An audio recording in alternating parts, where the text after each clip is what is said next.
रामू एक साधारण गांव का आदमी था। उसकी जिंदगी बहुत ही सीधी और शांत थी। लेकिन एक दिन उसकी किस्मत ने उसे ऐसे मोड़ पर ला खड़ा किया जहां उसे कोई रास्ता नहीं दिख रहा था। रामू का छोटा सा खेत था जो उसकी रोजी रोटी का एकमात्र साधन था। एक दिन अचानक गांव में भयंकर बाढ़ आ गई। बाढ़ ने रामू का खेत और घर दोनों बहा दिए।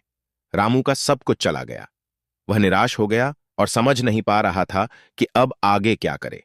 उसे ऐसा लगने लगा जैसे उसकी जिंदगी में अब कोई राह नहीं बची। बाढ़ के बाद गांव वालों ने रामू की बहुत मदद की, लेकिन उसका मन बहुत भारी था। हर रात वह अपनी टूटी हुई झोंपड़ी के सामने बैठकर आसमान की ओर देखता और सोचता कि अब उसकी जिंदगी में क्या बचा है। उसे कोई रास्ता दिखाई नहीं दे रहा था। एक दिन जब रामू उदास मन से गांव के मंदिर के पास बैठा था, तो एक साधु वहां से गुजरे। उन्होंने रामू की उदासी को महसूस किया और उसके पास आकर बैठ गए। रामू ने साधु से कहा, महाराज, मैं अपनी जिंदगी में अब कोई रास्ता नहीं देख पा रहा हूं। मेरे पास सब कुछ था, लेकिन अब कुछ नहीं बचा। मैं क्या करूं? साधु ने मुस्कुराते हुए कहा, बेटा, अंधेरी रात के बाद ही सुबह का उजाला आता है। यह समय भी बीत जाएगा।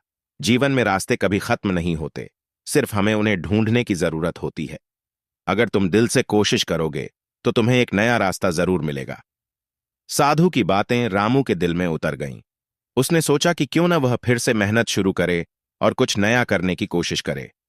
उसने हिम्मत जुटाई और गांव के बाहर एक नई जमीन ली, जहां वह फिर से खेती करने लगा।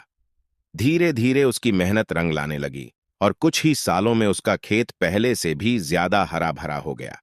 रामू ने अब समझ लिया था कि जिंदगी में अगर कोई रास्ता नजर न आए तो निराश नहीं होना चाहिए। हिम्मत और मेहनत से हर समस्या का हल मिल सकता है। अंधेरी रात चाहे जितनी भी लंबी हो, लेकिन सुबह की पहली किरण हमेशा रास्ता दिखाती है।